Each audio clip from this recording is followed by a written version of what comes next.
Hi friends, welcome to my channel. आज हम constants के बारे में सीखेंगे।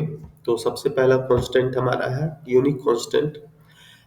तो हम इसका एक डेफिनेशन देखते हैं कि यूनिक कांस्टेंट क्या करता है। तो unique constants ensures all the value in a columns or group of columns are unique, similar to primary key, but a table can have multiple unique constant while only one primary key. Means जो unique constant जो होता है वो हमारे columns में unique value ही allow करता है। Means हमारे किसी कॉलम में केवल यूनिक वैल्यू ही हो सकता है, डेटा रिपीटिशन नहीं होगा। और जैसा कि प्राइमरी की का फंक्शनैलिटी होता है कि प्राइमरी की हमेशा यूनिक वैल्यू एक्सेप्ट करता है, same to same unique constant भी यूनिक वैल्यू ही एक्सेप्ट करता है। फर्क सिर्फ प्राइमरी की और यूनिक की में थोड़ा डिफरेंस ये है कि प्राइमरी की किसी टेबल में एक ही हो सकता है। मीन्स एक टेबल में एक प्राइमरी की हो सकता है, बट एक टेबल में मोर देन वन यूनिक की हो सकते हैं। मीन्स अगर हम यूनिक कांस्टेंट अप्लाई करना चाहते हैं किसी टेबल में, तो एक से अधिक यूनिक कांस्टेंट हम यूज कर सकते हैं, बट प्राइमरी की केवल एक ही यूज कर सकते हैं। तो ये थोड़ा सा डिफरेंस है बिटवीन प्राइमरी की एंड यूनिक कांस्टेंट के बीच में। तो आपके लिए मैं एक छोटा सा टेबल बनाया हूँ, और इस पे मैं डेटा इंसर्ट करके भी देखेंगे कि ये कैसे काम करता है। तो मैंने एम्प्लॉय नाम से टेबल बनाया हूँ, क्रिएट टेबल एम्प्लॉइज, ये टेबल नाम है। और ये हमारा आईडी कॉलम नेम है EMP ID, जो इन टाइप का है। प्राइमरी की मैंने इसे डिफाइन किया, और ईमेल है जो कि varchar लिया हूँ, 100 सही दिया, और यूनिक कांस्टेंट मैंने इसे डिफाइन किया, यूनिक इसके आगे डिफाइन किया हूँ मैं, मीन्स ये यूनिक कांस्टेंट बनेगा। फिर फोन नंबर है जिसका 20 कैरेक्टर का फोन नंबर होगा, और ये भी यूनिक स्पेसिफाई किया हूँ। अब मैं इसे रन करता हूँ। जैसे मैंने इसे रन किया, और अब देखो मैं इस पे ये सक्सेस का मैसेज आया आपके पास कि कमांड कंप्लीटेड सक्सेसफुली। अब मैं इसमें डेटा इंसर्ट करता हूँ, इंसर्ट इनटू एम्प्लॉइज, और जो वैल्यू में डालना है मुझे, employee ID, email ID and phone values.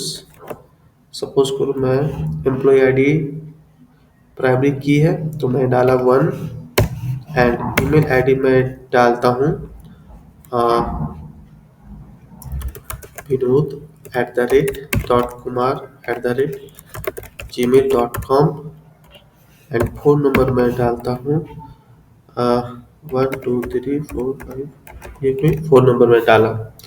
अब मैं इसे इंसर्ट करूंगा यहाँ पे, तो ये वन रो इफेक्ट हो चुका है। मीन्स एक डेटा मेरा इंसर्ट हो चुका है। अब हम देखते हैं इसे, सेलेक्ट स्टार फ्रॉम एम्प्लॉइज, और ये हमारा एक रिकॉर्ड इंसर्ट हो चुका था। अब मैं सेम टू सेम इसी कमांड को दोबारा रन करता हूँ। देन ये एक एरर थ्रो कर रहा है आपके पास, जो कि आप देख रहे हो। ये पहला एरर कर रहा है कि प्राइमरी की डुप्लीकेट मैं डाल रहा हूँ। यहाँ पे मैंने 1 ऑलरेडी यहाँ पे था, 1 ऑलरेडी है यहाँ पे, तो प्राइमरी की मैं डुप्लीकेट कर रहा था, इस वजह से आ रहा था पहला। इसे मैं 2 करता हूँ। अब ये यूनिक चेक करेगा अगेन ये। अब ये यूनिक एम्प्लॉय कांस्टेंट चेक कर रहा है। तो अब मैं इसके मतलब दोबारा मैंने vinod.kumar@gmail.com ऑलरेडी मेरे पास है, तो इंसर्ट नहीं करेगा। अब मैं इसे चेंज करता हूँ, विनोद कुमार की जगह पे मैं डालता हूँ विनोद सिंह। अब देखो, फिर ये फोन नंबर का कांस्टेंट चेक करेगा।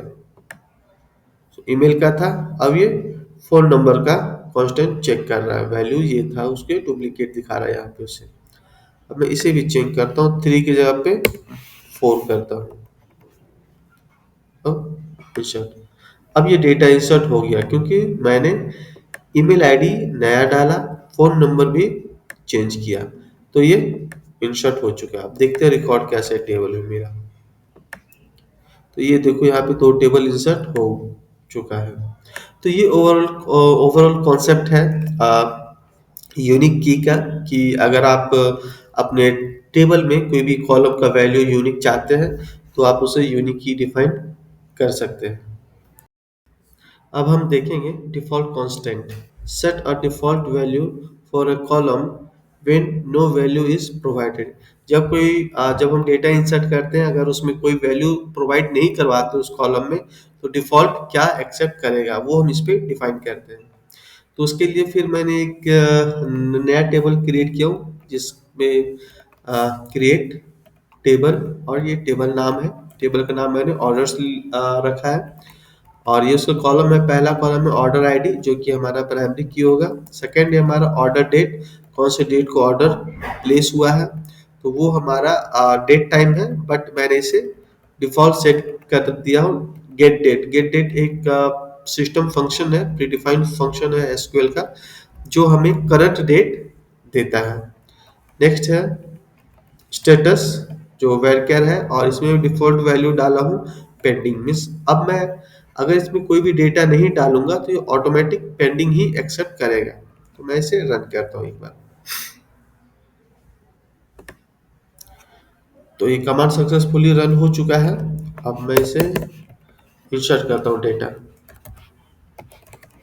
इंसर्ट इनटू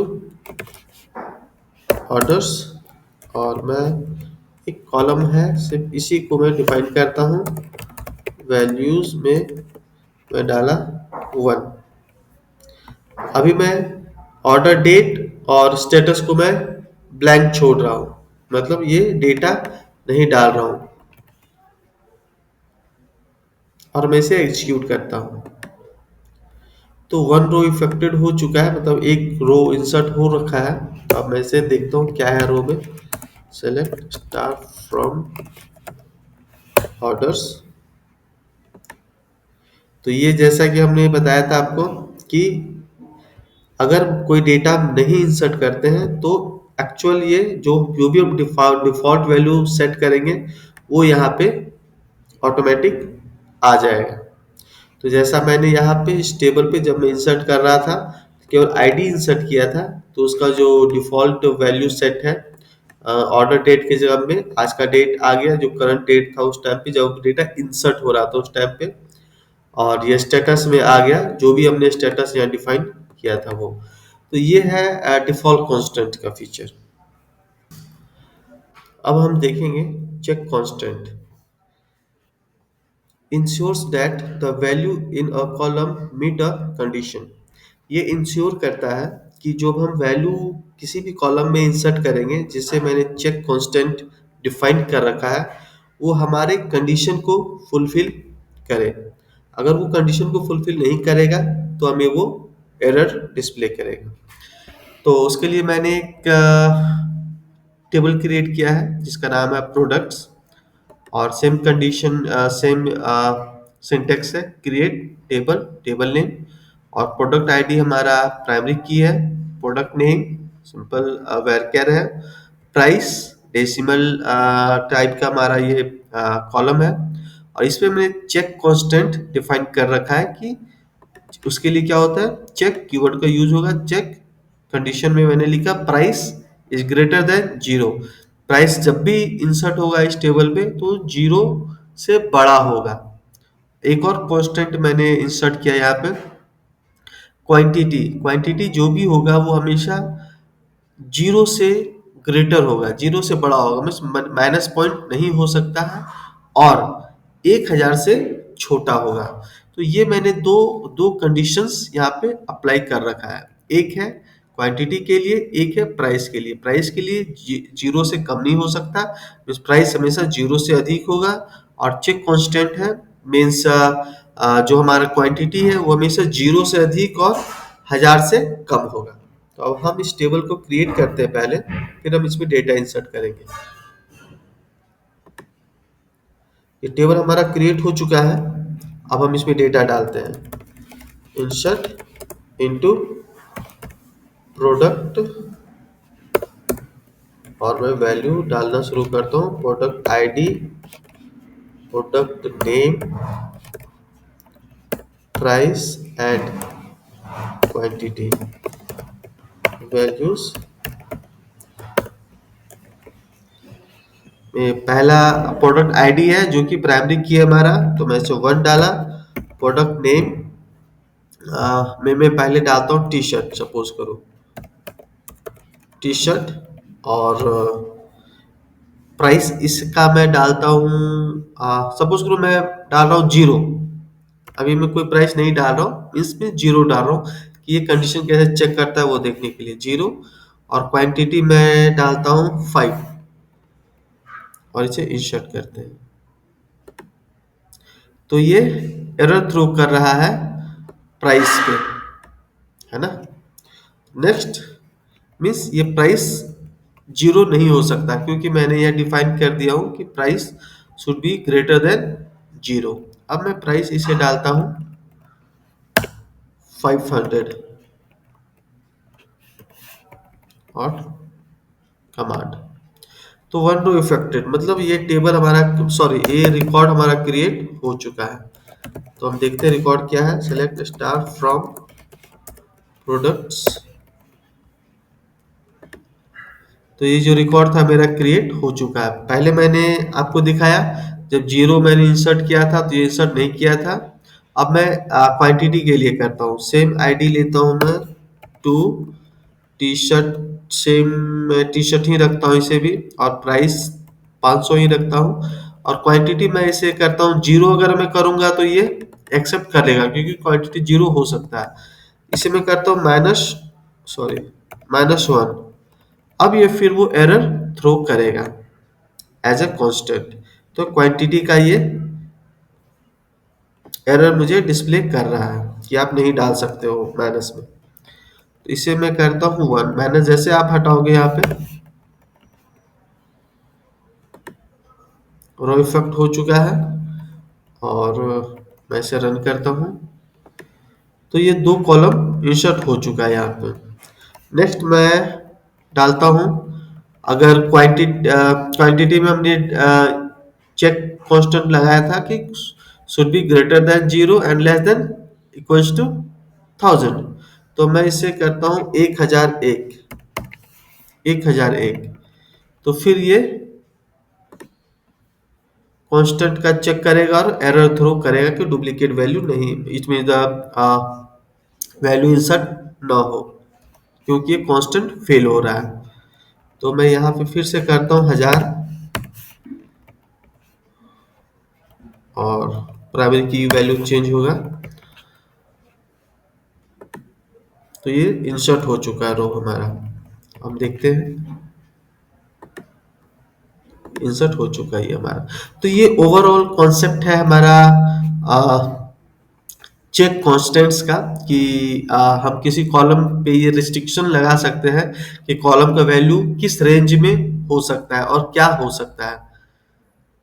तो आई होप आपको ये तीनों कॉन्स्टेंट्स समझ में आ चुका होगा। यदि आपको ये कॉन्सेप्ट समझ में आया तो आप इस चैनल को लाइक एंड सब्सक्राइब करें और अपने फ्रेंड्स के साथ भी शेयर करें ताकि उन्हें भी इस चीज़ की नॉलेज शेयरिंग होता रहे। Thank you.